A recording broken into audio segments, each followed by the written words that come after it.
నేను రక్షించబడిన తర్వాత ప్రభు పరిచయంలోనికి రాక మునుపు ఈ వాగ్దానం నాకు వచ్చింది 1994.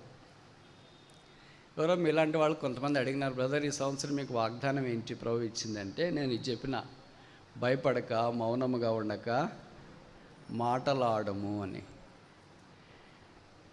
సరే ఏంటో ఇది అనుకున్నా.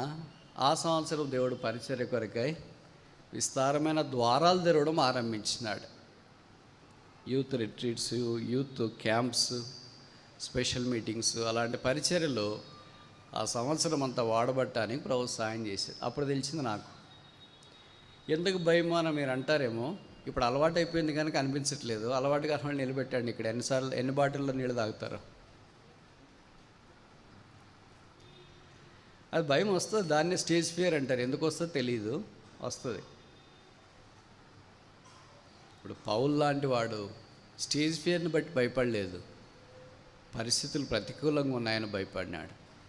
అందుకే భయపడక మౌనముగా ఉండక మాటలాడు. అప్పుడు ఆయన మాట దేవుని యొక్క వాక్యం ప్రబలమై వ్యాపించింది, సంఘం ఏర్పడింది. సాధారణంగా సంఘాలు ఏర్పడితే మనకు సంతోషం కలుగుతుంది, ప్రభువుకు స్తోత్రాలు అనుకుంటా. ఆ గోధుల మధ్యలో గురుగులు కూడా ఎత్తిపోతాడు కదా మనోడు. రాత్రి వచ్చి ఎప్పుడో గురుగులు ఎత్తేసిపోయింటాడు సైతాడు. ఎవరు మన పరిచయ ద్వారా మేలు పొందినారో, ఎవరికి మనం బాప్తిస్మం ఇచ్చినామో, ఎవరు పేరు పెట్టినామో, ఎవరికి పెళ్లి చేసినామో, ఎవరికి అన్ని సహాయం చేసినామో వాళ్ళే లేస్తారు ముళ్ళ మాదిరి. వాళ్ళే నిలబడతారు, వాళ్ళే పోట్లాడడం ఆరంభించినారు. అలాగ పోట్లాడడం ఆరంభిస్తే అది పౌలుకు తెలిసింది. అప్పుడు పౌలు రోమాలో ఉన్నాడు. అప్పుడు పౌలు మొదటి పత్రిక వాళ్ళ కొరకు రాశాడు. తర్వాత వారు ఆత్మీయంగా కొంత కట్టబట్టడానికి ముందుకు వచ్చినారని ఎరిగిన తర్వాత వారి కొరకే ప్రోత్సాహపరచడానికి పౌలు రెండవ పత్రిక కొరంతీలకు రాశాడు. ఈ కొరంతీలు ఆత్మ సంబంధమైన ఆశీర్వాదంలోనికి రావాలని పౌలు ఉద్దేశించి వారిని పురుకొల్పటానికి ఈ రెండవ పత్రిక పరిశుద్ధాత్మ దేవుని ద్వారా చేసిన ప్రయత్నం.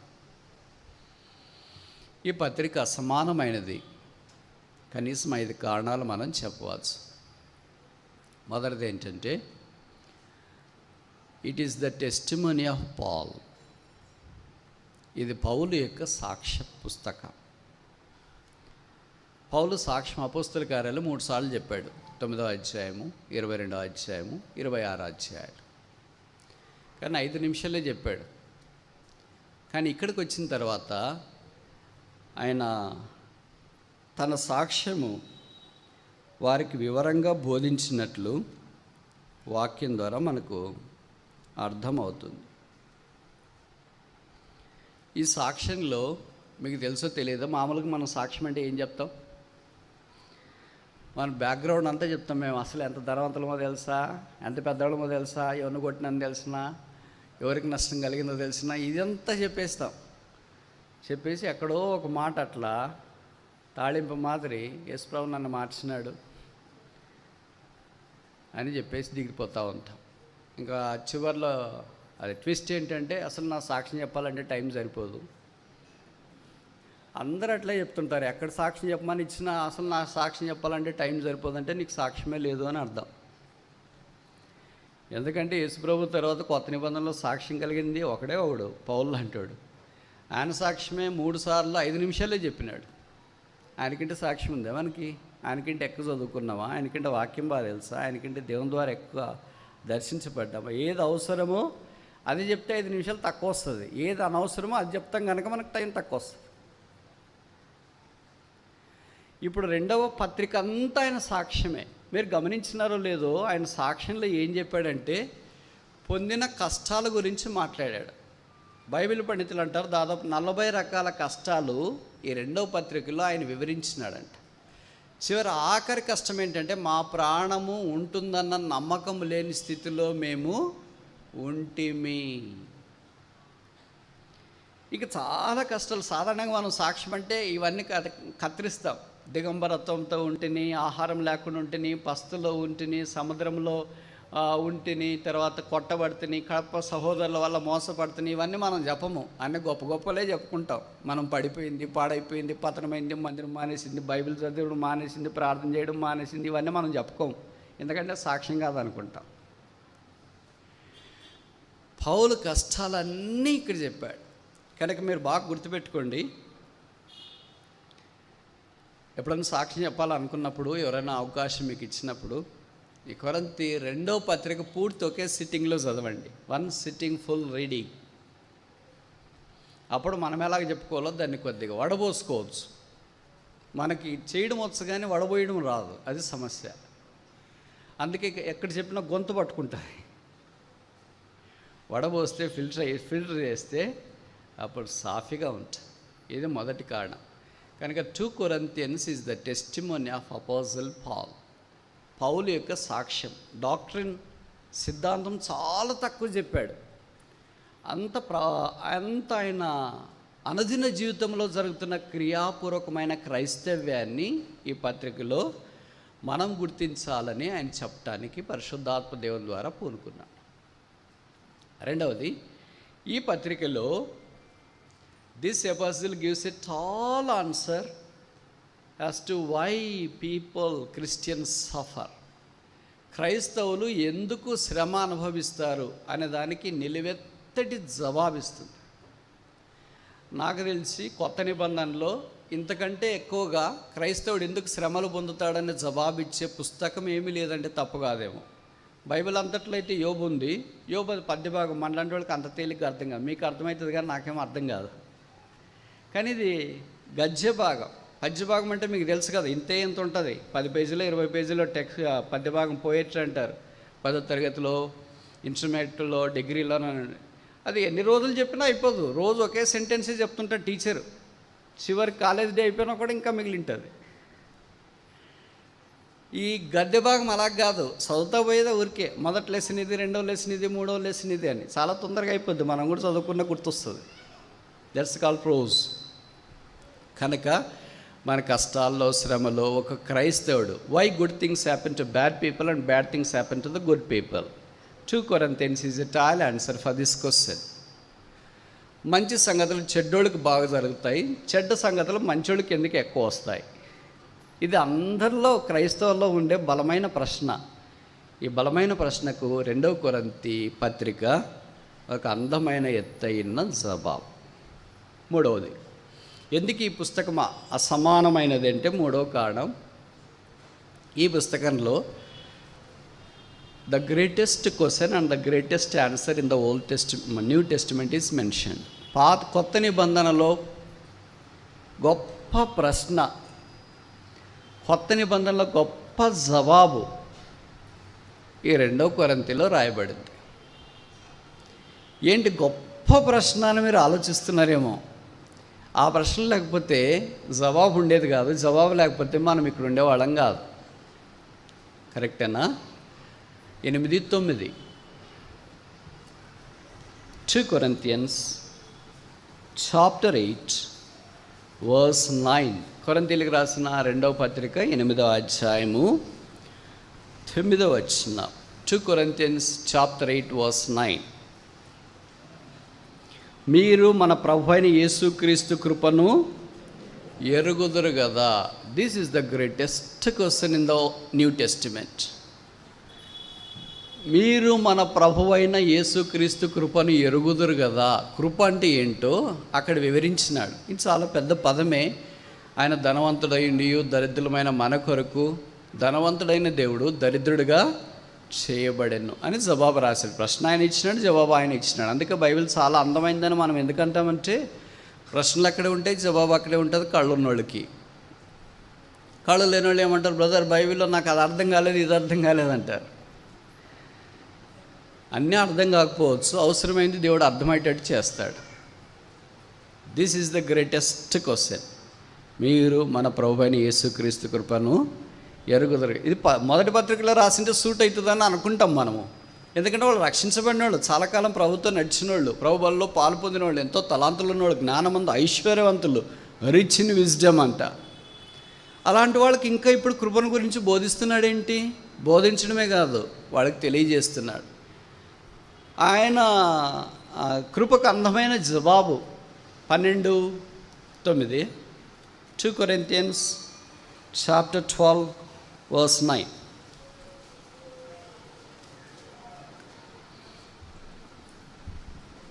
అందుకు నా కృప నీకు చాలు. ఈ వాక్యం తెలియని క్రైస్తవుడు ఎవరైనా ఉంటే చేయొద్దండి. ఉన్నారా? నా కృప నీకు చాలును అనే వాక్యము తెలియని క్రైస్తవుడు ఎక్కడైనా ఉంటాడా?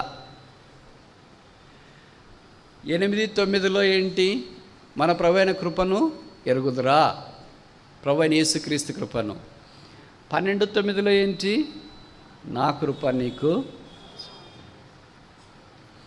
ఈ 2 మాటలు బైబిల్ ఇక్కడ తప్ప ఇంకెక్కడ లేవు. The greatest question, the greatest answer. అందుకే మనం ఏ సందర్భంలోనైనా, ఎన్ని కష్టాల్లోనైనా ఈ 12:9 ఎక్కువ జ్ఞాపం చేసుకుంటాం. నా కృప నీకు చాలను, నా కృప నీకు చాలను. ఇళ్లలో వాల్ టెక్స్ట్ కూడా చాలామంది ఈ వాక్యం ఖచ్చితంగా పెట్టుకుంటారు.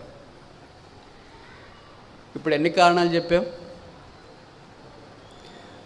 కొరింథీ 2వ పత్రిక మిగతా పత్రికలతో తలంచినప్పుడు అసమానమైనది అనటానికి ఎన్ని కారణాలు చెప్పాము? 3 కారణాలు చెప్పాము. 4వ కారణం ఏంటి?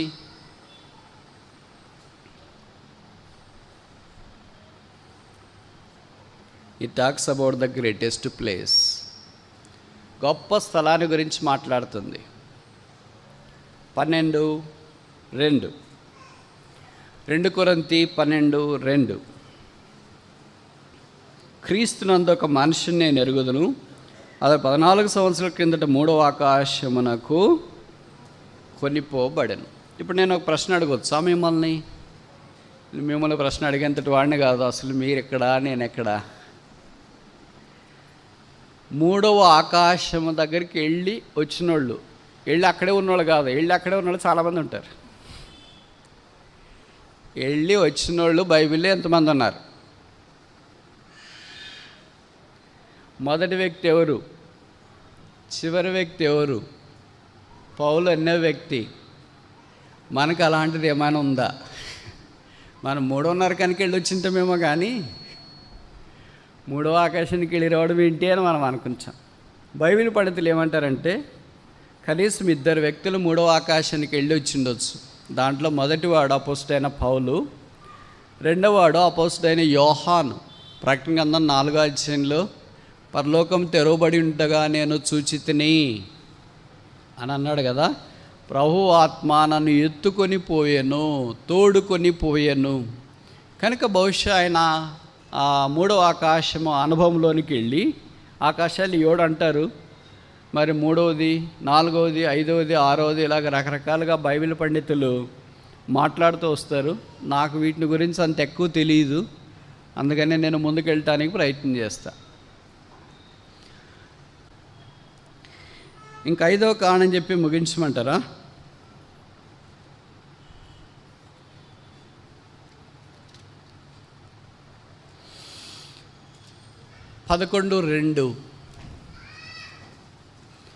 కొరింథీ 2వ పత్రిక 11వ అధ్యాయము 2వ వచనం.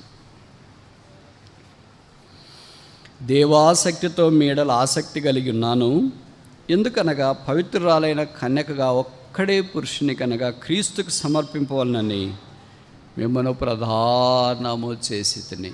ఎస్పౌజ్ to Christ as a chaste virgin. పవిత్రాలైన కన్యకగా క్రీస్తుకు ప్రధానం చేయబట్ట. ఈ పదం నాకు తెలిసి బైబిల్లో అదొక్క సందర్భంలోనే రాయబడింది. ప్రధానం అనే మాట విషయాలు మనకు కనిపిస్తున్నా, మత్తయి సువార్తలో కూడా కనిపిస్తున్నా, కానీ సంఘము యేసు ప్రభుతో ప్రధానం చేయబడేది ఇక్కడే మనకు జ్ఞాపకం చేయబడుతుంది. ఇది క్లైమాక్స్, అల్టిమేట్ ఎండ్. ఇది సంఘం యొక్క పరాకాష్ఠ, అంతం. మన యేసుక్రీస్తు ప్రభువారు మన కొరకే ప్రాణం పెట్టిన ఆ ప్రభుతో మనము ఐక్యపరచబడ్డ. ఇలాగ చాలా కారణాలు ఈ కొరింథీ పత్రిక 2వ పత్రిక చాలా ప్రత్యేకమైందని చెప్పడానికి మనకు కనిపిస్తాయి. కానీ సమయ హద్దుబాటును బట్టి 5 మాత్రమే మనం ఇప్పుడు చూస్తున్నాం. 2 Corinthians chapter 1 verse 1.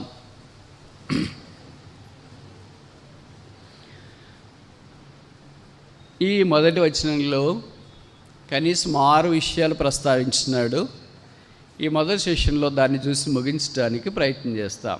2 Corinthians chapter 1:1. కొరింథీయులకు రాసిన 2వ పత్రిక 1వ అధ్యాయం 1వ వచనం. దేవుని చిత్తము వలన క్రీస్తు యేసు యొక్క అపోస్తులైన పౌలును, మన సహోదరుడైన తిమోతియును, కొరింథీలోనున్న దేవుని సంఘమునకు, అకయందంతటనున్న పరిశుద్ధులందరికీ శుభమని చెప్పి వ్రాయున్నది. చూడండి, పౌలు లాంటి వాడికి సమానమైన వాళ్ళు ఎవరైనా ఉంటారని మనం అనుకుంటామా? ఇప్పుడు మనకు సమానమైన వాళ్ళ కంటే మనకంటే ఎక్కువ వాళ్ళే ఉంటారు. కానీ మనకు గర్వం లోపల తాండం ఆడుతూ ఉంటుంది. నేనేంటి వాళ్ళని బలక్రీయడం ఏంటి, నేనేంటి వాళ్ళకి ప్రైజ్లాడి చెప్పడం ఏంటి, నేనేంటి వాళ్ళతో మాట్లాడడం ఏంటి, వాళ్ళకే పని ఉంటే వస్తారులే, వాళ్ళే మాట్లాడతారులే, వాళ్ళే చూస్తారులే, ఇవన్నీ మనం అనుకుంటాం. కానీ పౌలు దేవుని ప్రజలంటే దైవ దృష్టితో చూచినట్లుగా మనకు ఆయన పత్రికల ఆరంభం చూస్తే అర్థమవుతుంది. ఇక్కడ 5 విషయాల్లో మొదటి విషయం మనం చూస్తాం. దేవుని చిత్తము వలన. కొత్త నిబంధనలో యేసు ప్రభు తర్వాత దేవుని చిత్తం ఎవరైనా ఎక్కువ చేసినారని అనుకుంటే, దేవుని చిత్త ప్రకారం పరిచయం చేసినారని అనుకుంటే, దేవుని చిత్రం యొక్క కేంద్రంలోండి పరిచయం చేసినారనుకుంటే ఆ వ్యక్తి ఎవరై ఉంటాడు? అపోస్తలుడైన పౌలు. అందుకని ఆ మాట ఆయనకు వెన్నుతో పెట్టిన విద్య, ఆ మాట అనుభవపూర్వకమైన అభ్యాసం. దేవుని చిత్తము వలన. కనుక దేవుని చిత్తము తన పత్రిక రాయటానికి కూడా ప్రోత్సహించినట్లుగా అర్థమవుతుంది. కనుక మొదటిది ఏంటంటే సోర్స్ ఆఫ్ దిస్ ఎపిసల్. ఈ పత్రిక రాయటానికి మూలం దేవుని చిత్తము. ఆయన దేవుని చిత్తానికి వెలపటేది చేసేవాడు కాదు. చూడండి, అపోస్తలుల కార్యాలు మనం చూస్తాం కదా. ఆయన ఒక దగ్గరికి పరిచర్యకి వెళ్ళాలా అని అనుకుంటే ప్రభువు ఆత్మ వారిని, యేసు యొక్క ఆత్మ వారిని వెళ్ళనీయలేదు. అంతటా వారు మాసిదోనియా దాటి త్రోయకు వచ్చి. అంటే దేవుని ఆత్మ ద్వారా నడిపించబడుతున్నారు. ఎందరు దేవుని ఆత్మ ద్వారా నడిపించబడతారో రోమా 8:14 వారందరూ దేవుని కుమారులు. నడిపించబడిన వాళ్ళందరూ ఏమో మీరే అర్థం చేసుకోండి. Those who are led by the Holy Spirit are called sons, and paraphrase ఏంటంటే daughters. And those who are not led by the Holy Spirit are dash. పరిశుద్ధాత్మ దేవుని ద్వారా నడిపించబడని వాళ్ళు. కనుక పరిశుద్ధాత్మ దేవుని నడిపింపు కింద మనము దినాల్లో దైవజనుడు భక్సింగ్ గారు దేవుని చిత్త ప్రకారం ప్రార్థన చేసి ప్రార్థనాపూర్వకంగా కార్యక్రమాలు పూనుకున్నట్లు మనకు పరిచయం. మనలో చాలామంది వింటాం కదా. ఇక్కడున్న ముఖ్యంగా బ్రదర్స్ని అడుగుతా, మీరు తల వెంట్రుకలు కత్తిరించుకోవాలనుకున్నప్పుడు ప్రార్థన చేసుకొని సెలూన్కి వెళ్ళేవాళ్ళు ఎంతమంది ఉన్నారు? చేయొద్దండి. నాకు తెలిసి ఎవరు ఉండము, నేను కూడా అలాగే చేయను. ఇది రొటీన్ కార్యక్రమం కదా అని అనుకుంటాం. కానీ ఆ దైవజనుడు చిన్న తల వెంట్రుకలు కత్తిరించుకోవటానికి కాదు, షేవింగ్ చేసుకోవటానికి ఆ దినాల్లో షేవింగ్ కూడా బయట చేసుకునేవాళ్ళు. దాన్ని కూడా ప్రార్థన చేసుకుని వెళ్ళేవాళ్ళు. అలాగా కొంతమందిని ప్రభు దగ్గరికి తీసుకొని వచ్చాడని మనం వింటుంటాం. అలాగే పరిచర్యలో దేవుని చిత్తం కొరకు ప్రయాసపడినాడు. ఆ మధ్యలో ఒకసారి గోదావరి ప్రాంతం, ఆంధ్రప్రదేశ్లో గోదావరి ప్రాంతానికి అక్టోబర్లో భక్సింగ్ గారు బాగా యాక్టివ్గా ఉన్నప్పుడు, అంటే చురుగ్గా పరిచయం జరిగిస్తూ వృద్ధాపం ఇంకా రాకమునుపు వెళ్ళి ఆయనతో పాటు, ఆయన ఎప్పుడు ఒకడే వెళ్ళేవాళ్ళు కాదు, ఆయన ఎప్పుడు టీం. ఒకళ్ళే చేయాలనుకునేది ఇట్స్ నాట్ బిబ్లికల్. వీళ్ళు చాలామంది అనుకుంటారు, అలాగే చేస్తుంటారు కూడా. నేను బైబిల్లో మీకు చాలా ఉదాహరణలు చూపిస్తా. వర్కింగ్ విత్ టీమ్, ఒక జట్టుగా పనిచేయటం. కనుక ఆయనతో పాటు కొంతమంది పరిచర్య కొరకు గోదావరి ప్రాంతానికి వెళ్ళారంట. అది బాగా వర్షకాలం.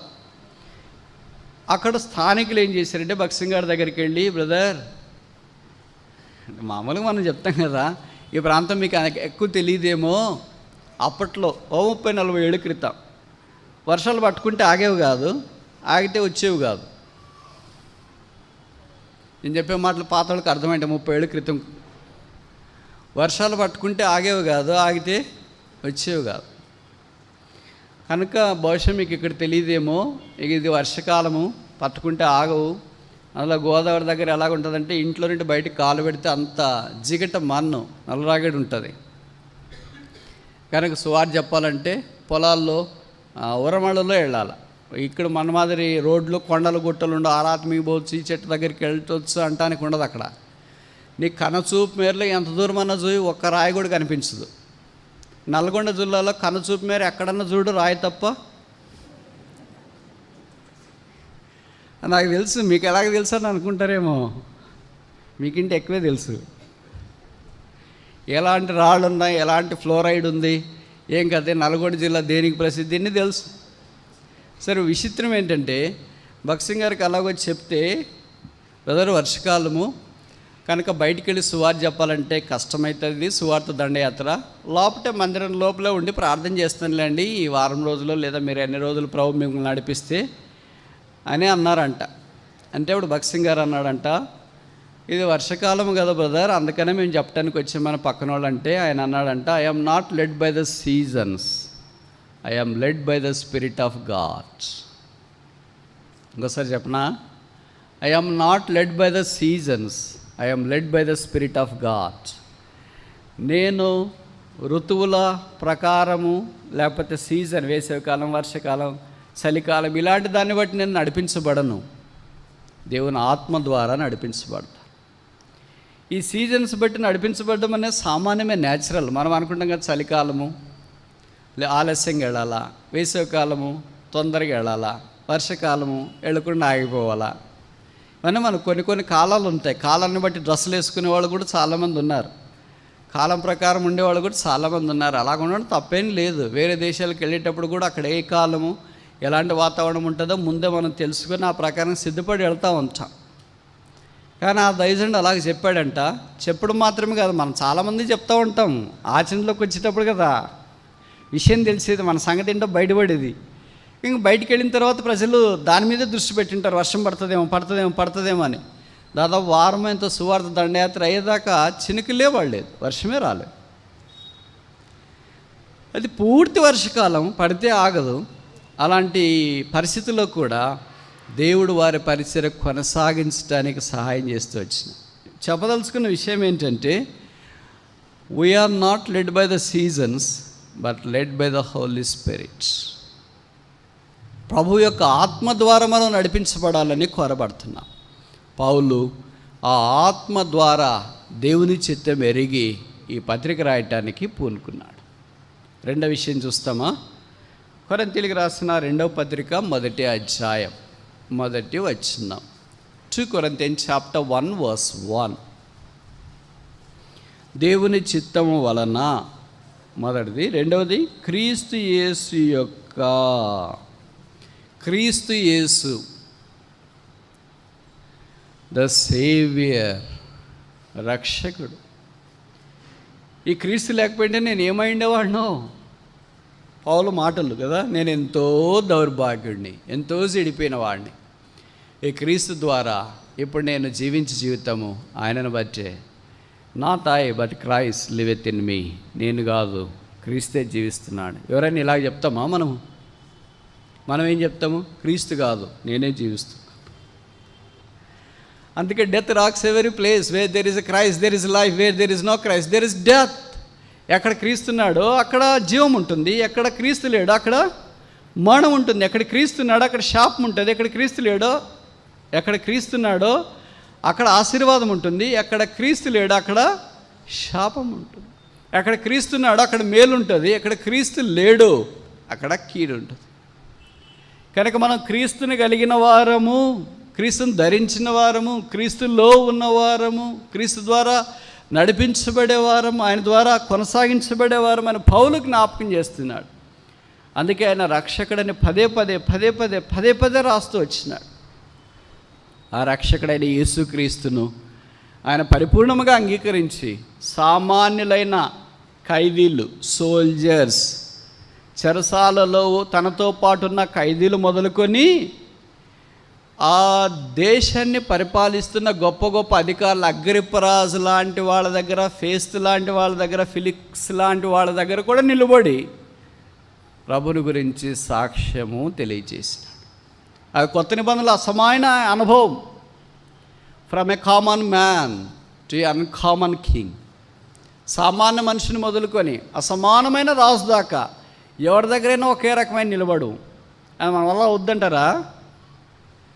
మన కాళ్ళే వణకు పుడతాయి, బీపీ ఎక్కువైపోతాయి, షుగర్ ఎక్కువైపోతుంది, నీళ్ళు తాగుతాం, నీళ్ళు అయిపోతాయి కానీ సాక్ష్యం అయిపోదు. పౌలు అలాంటి వాడు కాదు. తన తోటి ఖైదీలు మొదలుకొని దేవుని యొక్క వాక్యం ప్రకటించడానికి పూనుకున్నవాడు. అందుకే నేను ఏ క్రీస్తు ద్వారా పట్టబడుతున్నో, ఏ క్రీస్తు నేను పట్టుకున్నాను, ఏ క్రీస్తుని నేను ఎరిగాను ఆయన క్రీస్తుని గురించి బహుశా ఆయన తెలుసుకునే దాంట్లో మనం విషయమంతా కూడా తెలుసుకోకపోయినా ఆయన దాంట్లోనే అనుభవపూర్వకంగా ముందుకు సాగిపోవటానికి ఇష్టపడ్డాడు. కనుక Christ is the saviour of the world. క్రీస్తు లోకమునకు రక్షక. ఆ రక్షణను గురించి తెలియచేయటానికి పౌలు ఎప్పుడూ ముందంజ ఉన్నాడు. జీవితం రక్షణ పొందాలనే ఆశ లేకపోవటానికి కారణం ఏంటి?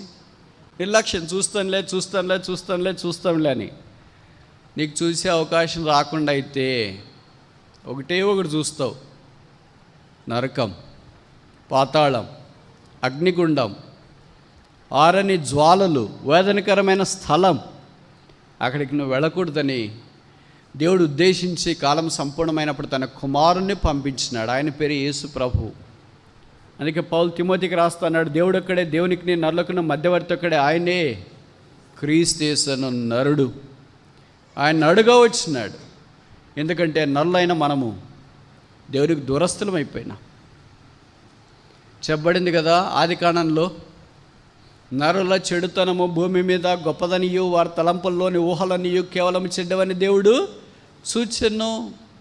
ఇలాంటి నరుల మధ్యలోనికి దేవనరుడుగా యేసు ప్రభు వారు భూమి మీదకి వచ్చినాడు. ఆయనలో పాపము లేదు, ఆయన పాపం చేయలేదు, ఆయన పాపం ఎరగడు.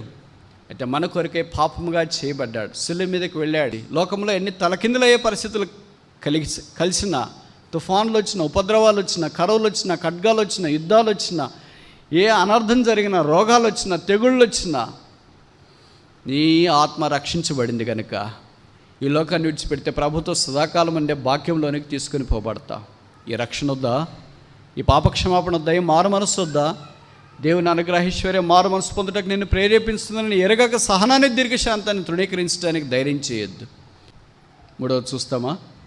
కొరింథీయులకు రాసిన 2వ పత్రిక 1వ అధ్యాయం, 2 Corinthians chapter 1 verse 1. 2 కొరింథీ 1వ అధ్యాయం 1వ వచనం. దేవుని అంటే జత పనివారిగా పౌలు తిమోతి పేరు కూడా ప్రస్తావిస్తున్నాడు. మనం ఒకరి పేరు ప్రస్తావించాలంటే ఎంతో కష్టం. మాలాంటి వాళ్ళకి కూడా బయట నుండి వచ్చిన వాళ్ళకి చెప్పాలంటే కష్టం. ఎందుకంటే స్థానికంగా ఎన్నో సమస్యలు ఉన్నాయి. ఎందుకు బ్రదర్ ఆయన పేరు చెప్పారు, ఎందుకు బ్రదర్ వాళ్ళ పేరు చెప్పారు, ఇక్కడ అన్ని చాలా సమస్యలు ఉన్నాయని అనుకుంటూ ఉంటాం. సమస్య అనుకునే వాళ్ళకి అన్ని సమస్యలే, మనమే ఒక సమస్య. అర్థమైంది నేను చెప్పే మాటలు మీకు? సమస్య సంఘంలో లేదు, సమాజంలో లేదు. సమస్య ఎక్కడుంది? మనలోనే ఉంది. We are a problem and Christ is the solution for our problem. మనమే సమస్య, మన సమస్యకు పరిష్కారం యేసుక్రీస్తు ప్రభు.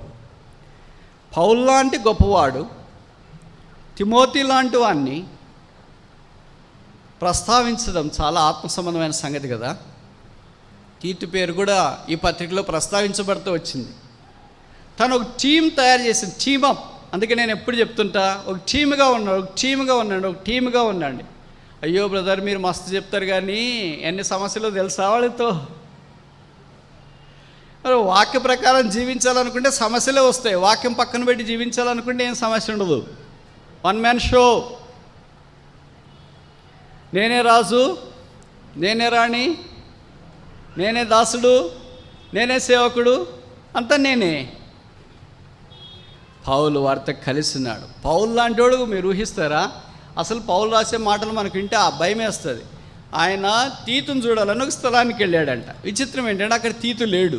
లేకపోతే పౌలుకి ఏమైంది, మనమేమనంట మంచి పని అయిపోయిందిలే, తీతు లేడు, ఉండింటే మళ్ళీ ఒక గిఫ్ట్ ఇవ్వాలి, ఈయనకి డబ్బులు మనకి తక్కువ వస్తాయి అనుకుంటాం. కానీ తీతు ఎలాగా, పౌలు ఏమనుకున్నాడు చూడండి. కొరింథీయులకు రాసిన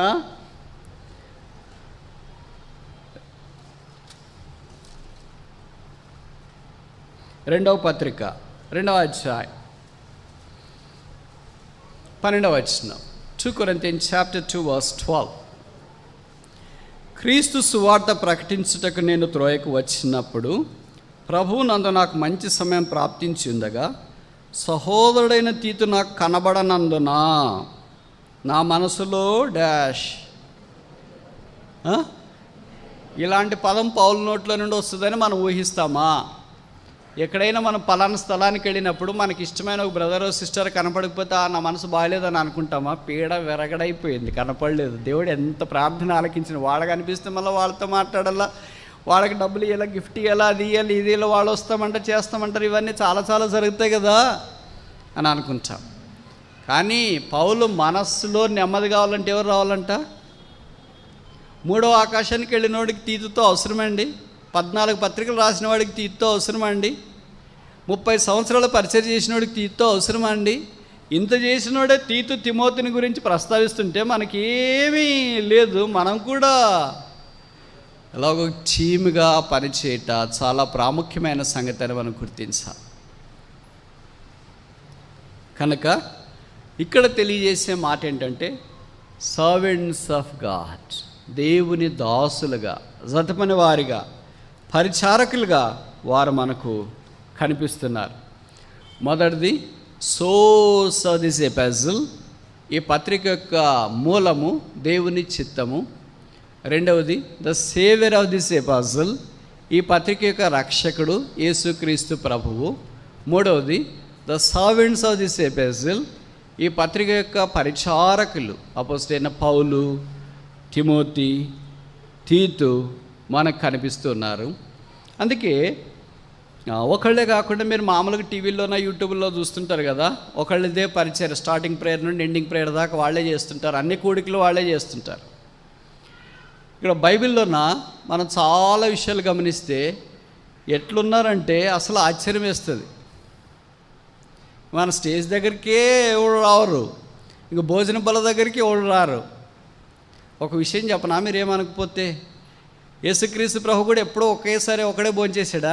మనలాంటి వాళ్ళు అంటే శిష్యులందరినీ అక్కడ పెట్టాడు బయట.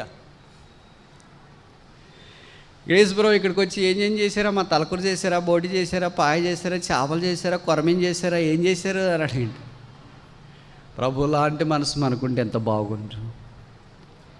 ఆయన బేతనీకి వెళితే ఆయనతో పాటు 12 మంది శిష్యులు. ప్రభు మీరు రొట్టెలు చేపలు తినండి, మేము కావాలంటే రొట్టెలు కారం తినేస్తాం అనలే. మనం అంటే ఏం చెప్పింటాం, అలాగే అని అంటే అందరికి చేపలు లేవులే, మీరు మామూలుగా తినేసిపోండి అని. పౌలు, యేసు ప్రభు మనకు నేర్పేది ఎంత చక్కగా ఉంది. పాత నిబంధనలో కూడా అలాగ ఉన్నారు. మీకు ఒక్క వాక్యం చూపించమంటారా వద్దా? బ్రదర్స్ మొక్కలు చూస్తుంటే వద్దనే మొక్కల్లో ఫేస్ పెట్టినారు.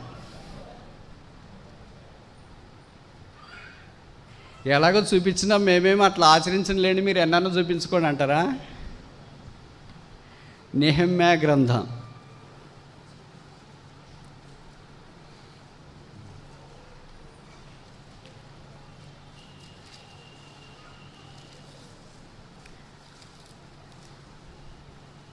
5వ అధ్యాయం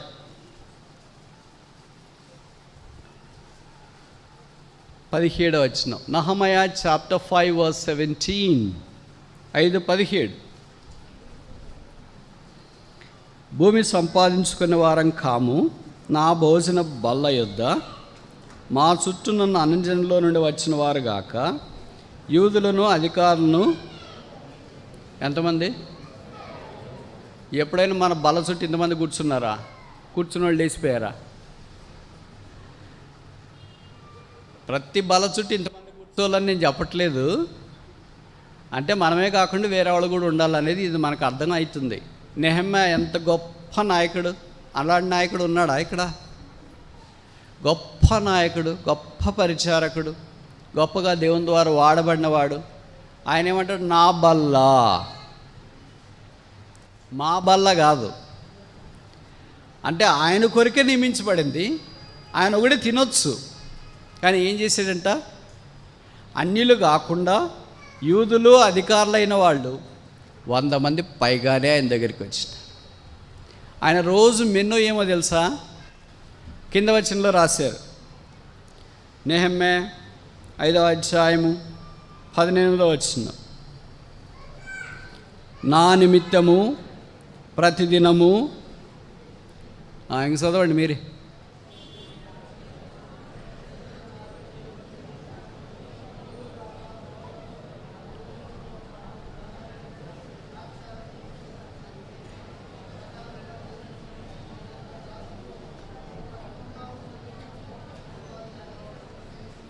ఆయనకు చాలండి. ఇప్పుడు ఒక ప్రశ్న అడుగుతా, చదివేశారు కదా, ఇదంతా మామూలుగా ఈ దినాల ఖర్చు మాదిరి అయితే ఎంత అవుతుంది చెప్పండి? మెనూ చదివారు కదా,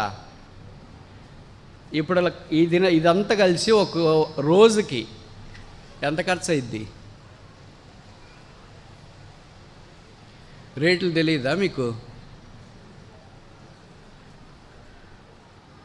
ప్రతిదినము ఒక డాష్ ఎంత అది? 30,000. ఆ తర్వాత చూడండి, 6 ఒక గొర్రె ఎంత? 10. గరేజియంలో పడుతున్నాయా లేదా? ఎన్ని? 6. ఒక్కోటి 10,000 వేసుకోండి. ఎంత అయింది? 60,000. ఎద్దు ఎంత? 30,000 అన్నారు. మొత్తం ఎంత? 90,000. తర్వాత ఏంటి? ఇది మన పోర్షను. కోళ్ళ ఫారం కూడా పెట్టినారు వాళ్ళు. మన మొదటి 2 ఉండవు కానీ చివరిది మాత్రం ఉంటుంది కోళ్ళు. సరే ఒక 10,000 వేసుకో. మొత్తం రోజుకి ఎంత? 1,00,000 రూపాయలు. ఇప్పుడు నేను అడుగుతా, ఎన్ని రోజులు ఇలాగ తిన్నాడు?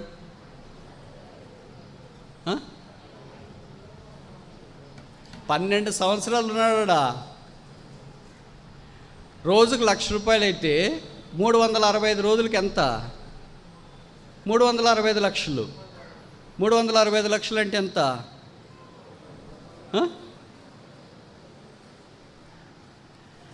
12 సంవత్సరాలకి ఎంత?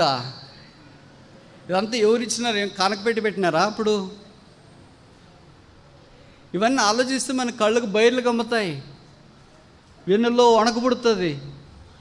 ఏంటిది? ఏంటి ప్రభా, ఎట్లా అర్థం చేసుకోవాలి ప్రభా ఇవన్నీ అని? ఒక్క దినానికి ఇంతమంది ఏళ్ళు తగ్గలే. మనమైతే తగ్గిస్తాం. ఈరోజు ఆదివారం కదా, సరే ఏదో వచ్చినట్లే రేపటి నుండి తగ్గిస్తాం అనుకుంటాం. ఇలాంటి భోజన బల్ల నెహెమ్యా భోజన బల్ల ఉంది, దావీదు భోజన బల్ల ఉంది, సొలొమోను భోజనపు బల్ల ఉంది. ఇవన్నీ మనం చూసినప్పుడు మనకి ఎందుకు ఊరికే సరదాగా రాయలేదు ఇది. మనం కూడా కొద్దిన్నా ఒక ఇసుమంతానా నేర్చుకోవాలని రాశారు. మనం ఏం చేస్తాం? ఇసుమంత కూడా కాదు, మైనస్ బల్ల తిప్పేసి పెట్టింటాం. కలిసి దేవుని దాసులైన వారు అపొస్తలులైన పౌలు, తిమోతి, తీతు ఒక జట్టుగా దేవుని యొక్క కార్యక్రమంలో పాలు పొందినట్లు ఈ 2వ కొరింథీ పత్రిక 1వ అధ్యాయంలో మనం నేర్చుకుంటూ ఉన్నాం.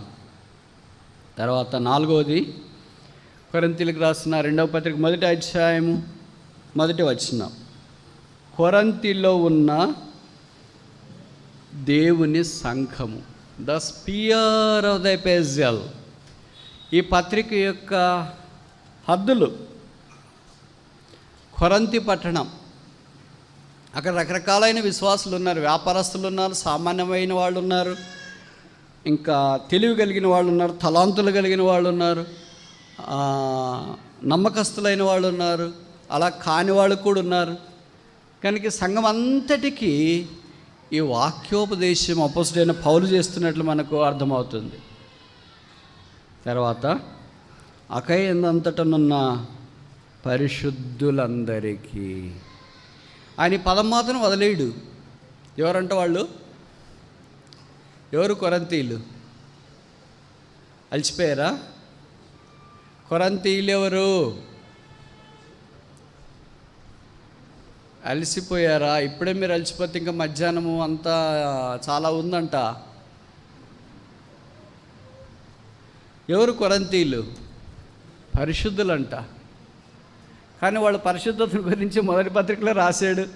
అసలు మిమ్మల్ని గురించి అంత తక్కువ చెప్తే అంత మంచిది అన్నట్టుగా రాశాడు. అక్కడ 5వ అధ్యాయం మొదలుకొని 10-11 అధ్యాయాల దాకా వారిని ఒక్కసారి వైట్ వాష్ చేసినట్లు చేశాడు. దత్తం పట్టుకొని రావాలా మీ దగ్గరికి?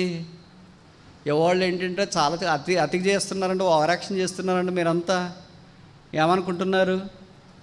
ఆయన ఒక్కోళ్ళని ఆయన ఉతికి ఆరేసినట్లుగా రాస్తూ మళ్ళీ వాళ్ళకి ఏం రాస్తారు? మీరు పరిశుద్ధులు.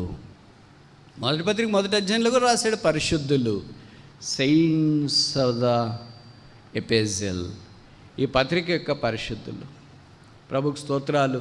అపరిశుద్ధులైన మనల్ని యేసుప్రభు రక్తము ద్వారా ఆయన పరిశుద్ధులుగా చేసినాడు. వీరందరికీ ఏంటంటే, చివరిది చెప్పి ముగిస్తాను. నాకు తెలిసి మీ బాడీ లాంగ్వేజ్ అప్పుడే మారిపోయింది. నేను టీచర్ కనుక నాకున్న చెడ్డ అలవాటు ఏంటంటే బాడీ లాంగ్వేజ్ని బట్టి వాక్యం చెప్తా.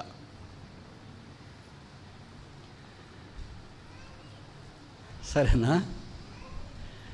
శుభమని చెప్పి వ్రాయినది. Salutations to the church, salutations of the epistle. ఈ పత్రిక యొక్క వందన వచనం శుభం. శుభం. ఎవరైనా మనకు శుభం అని చెప్తే ఎలాగా మనం ఫీల్ అవుతాం? ఎక్కడైనా క్రైస్తవేతలు రాసింటారు శుభం లాభం. వచ్చి బైబిల్లో తీసుకున్నారేమో వాళ్ళు. మీకు శుభమని చెప్పి వ్రాయినది. పౌలు రాసిన చాలా పత్రికలు ఈ పదం వాడాడు. మీకు శుభం, మీకు శుభం, మీకు శుభం, మీకు శుభం. గెరిజిమ్ కొండకు వచ్చిన విశ్వాసులారా మీకు శుభం. దేవుని వాక్యం ఆన్లైన్లో వింటున్న వారులారా మీకు శుభం. దేవుని సన్నిధ్యంలో కనబడుతున్న వారులారా మీకు శుభం. ఇది మామూలుగా మనలాంటి సామాన్యమైన వాళ్ళే, తల్లి తండ్రి అన్న అక్క చెల్లో, మనకంటే సీనియర్స్ జూనియర్స్ మీకు శుభం అంటేనే అబ్బా మంచి వచనం పలికారు అని అనుకుంటామే. పౌలు లాంటి ఆత్మీయమైన వాడు ఒక సామాన్యమైన విశ్వాసాలకు మీకు శుభం అంటే ఎంత ప్రోత్సాహకరమైన మాట, ఉబ్బి తబ్బిబ్బయ్యే మాట కదా. మీకు శుభం, మీకు శుభం. ఈ శుభమైన మాట పరసంబంధమైన మాట. మీకు తెలుసు కదా, లూకా సువార్త మొదటి అధ్యాయంలో గాబ్రియల్ దూత మరే దగ్గరికి వచ్చినాడు. కన్యకైన మరే దగ్గరికి వచ్చిన వెంటనే ఏం పలకరించినాడు? ఏంటమ్మా బాగున్నావా, టిఫిన్ చేసావా, ఎలాగుంది, షుగర్ ఎట్లుంది, బీపీ ఎట్లుంది అని అడిగాడా? ఏమని అడిగాడు? బట్టలు ఎన్ని కొన్నావు, క్రిస్మస్కి ఎన్ని కొన్నావు, ఇయర్ ఎండింగ్కి ఎన్ని కొన్నావు, గుడ్ ఫ్రైడేకి ఎక్కడ తీస్తున్నావు, షాపింగ్ ఎక్కడ, ఏంటి, ఎలాంటి వాచ్ కట్టావు, యాపిల్ వాచ్ కట్టావా, మామూలుగా కట్టేసేవా అని అడిగాడా గాబ్రియల్ దూత. ఆయన భాష చూడండి, దయాప్రాప్తురాలా నీకు. కనుక శుభము ఈజ్ ఏ హెవెన్లీ లాంగ్వేజ్. శుభము అనేది పరసంబంధమైన భాష. పరలోకం నుండి ప్రభు పంపించిన వర్తమానం ఇది. శుభం. చేరి వచ్చిన దేవుని ప్రజలందరికీ శుభం. దేవుని మాటలు వింటున్న వారికి శుభం. శుభం అని చెప్పి వ్రాయినది. శుభము కలుగునుగాక. దేవుడు మనందరి జీవితాల్లో శుభవచనంతో నింపాలని కోరుతున్నాడు. శాపంతో వచ్చావా, దుఃఖంతో వచ్చావా, కృంగిపోయి వచ్చినావా, డస్సిపోయి సూలిపోయి వచ్చినావా, ఇది నా ప్రభు నీకు శుభమవునుగాక.